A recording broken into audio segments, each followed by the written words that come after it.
In this video, I will show how to flip text in Illustrator.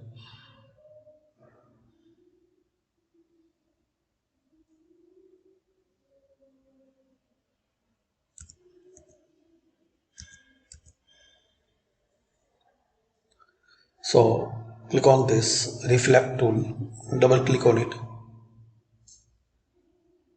You can flip in horizontal or vertical form.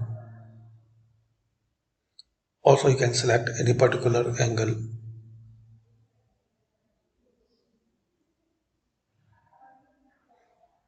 And if you need copy, so click here.